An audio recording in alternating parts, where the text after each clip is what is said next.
So this isn't going to be one of those videos. I'm not going to be going on about themes or lore or what Tolkien meant, because if I'm honest, there's enough content like that on the internet. I've made it. And sometimes you don't always care about what it means in that way. Sometimes you care about how it feels to sit there, open a book and just exist inside it. And that's why I want to talk about Lord of the Rings today. I haven't made a Lord of the Rings video in a very long time, so we're going to have some fun. I'm Dal James, and welcome. There's a very specific feeling to reading that I don't think people talk about enough. It's quiet. Not boring, not empty, but stillness. When the world feels bigger than you, like you stepped into something that was already there long before you arrived and is going to keep going long after you leave. You're not in the centre of it, and weirdly that's comforting. When you open these books, it doesn't rush you. Modern fantasy sometimes feels like it's constantly trying to prove itself, like it's saying, look how cool I am, look how dark I am, look how clever I am. This doesn't do that. This just is. There are pages where nothing happens in the way that we're trained to expect. People walk, they talk, they eat, they rest. And somehow those moments stick. Because you start to feel the weight of distance. Not just physical distance, but emotional distance. The sense that home is getting further away with every step, even if no one is saying it out loud. And the landscape? That's the thing, right? You don't just see them, you feel them. There are constant shifts between warmth and cold, between safety and exposure. One moment you're somewhere that feels soft, almost golden, like the world hasn't quite noticed the darkness yet. Food tastes better there, laughter feels easier, time feels slower. And then you move on and everything sharpens, the air feels thinner, the ground feels harder, the colour drains out of things. It's not just a change in scenery, it's a change in mood. And the books do that without needing to scream about it. There's also this underlying sadness running through everything. Nothing depressing, it's not heavy-handed, it's just present. Like the world is slightly past its time, like you're walking through something beautiful that's already started to fade. You feel it in the way characters talk about the past, you feel it in the way certain places are described, like they've been used over and over again, and far and once were more than they are now. There's kind of grief to that. And again, it doesn't ask for your attention, it makes you sit there and analyse it. And then out of nowhere you get moments of happiness, real happiness. Not sarcastic, not undercut, not immediately followed by something terrible. George R. Martin, thank you. Just people being happy.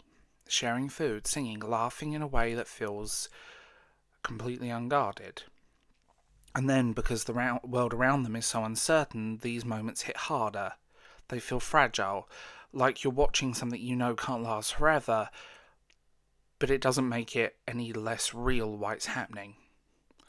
And I think that's kind of why the slowness in these build to the danger. It doesn't always explode in action straight away. Sometimes it just lingers. Shadows in the background, a feeling that something isn't right. You don't always see the threat clearly, but you feel it present. Its presence is there, watching you. Which makes it effective, because your imagination starts filling in the gaps. And no, I said feeling there, not filling. You start to feel uneasy because, well, before anything actually happens, that feeling, that vibe, that energy, that they're always watched, they're always moving. Reading it feels like travel. And when I say that, I don't mean, I'm going to post it on Instagram, look at what I'm doing.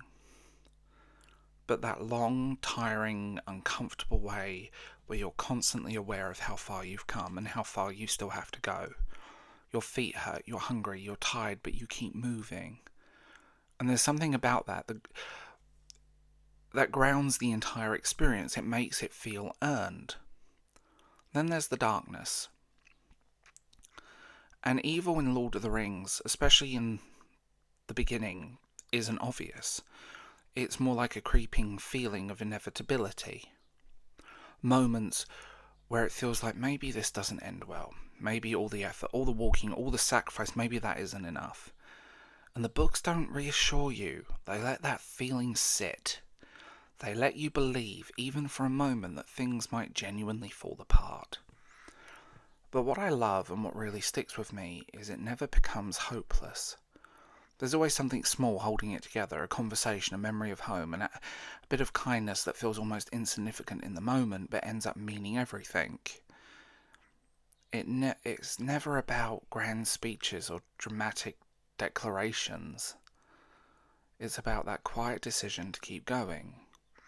And I think that's why the aesthetic of it all works so well.